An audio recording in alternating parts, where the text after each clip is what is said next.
Whiskers is a lucky cat.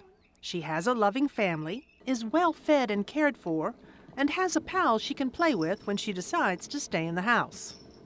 What are you doing, Cookie? Cookie is even luckier. She has many of the same perks as Whiskers, yet will likely live longer and cost her family less money because she's strictly an indoor cat. They're not exposed to as many diseases, they're not run over by cars, they're not getting in fights.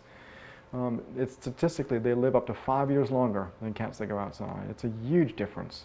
Fewer diseases and fights mean fewer trips to the vet for the indoor cat, and there's other cost savings benefits. Inside cats don't need to be vaccinated to the degree that outside cats do. They're just not exposed to as many diseases. You're less likely to need flea and tick control products as well. But don't eliminate those yearly visits to the vet. We do see issues with people that don't take their cats to the veterinarian regularly, don't do the preventive care that they need, and we see them practicing crisis medicine instead of preventive medicine. Far more expensive. What if you find yourself unable to afford the basic medical needs of your cat?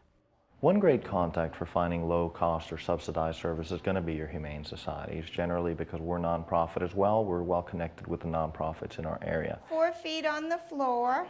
Gloria Dorsey is the medical director of one of the oldest and largest humane societies in the U.S. Depending on the need, we have a food bank. We can provide medical services. We can provide a low-cost spay and neuter.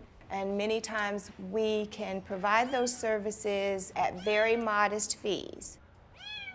Spaying and neutering is a very important part of caring for your cat on a budget. Cats that are spayed and neutered tend to get in fights less, they tend to roam less.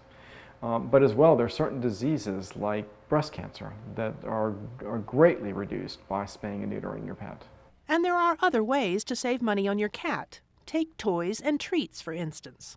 There's all sorts of things you have laying around your house that could be a great cat toy. Ping pong balls are great toys, rolling a aluminum foil in a ball and tossing it. Treats, particularly with so many cats that we see being overweight, that truly are not only unnecessary but are harming your pet's health. And so those are not necessary to give to your cats and not necessary for you to spend the money on.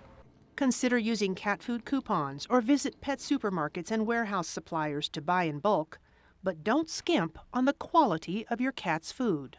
I do believe that when you focus on paying a little bit more for better quality foods, then you ultimately save money in the long run.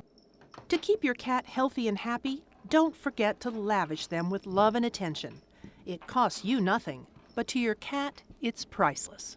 For WebMD, I'm Sandy Lamott.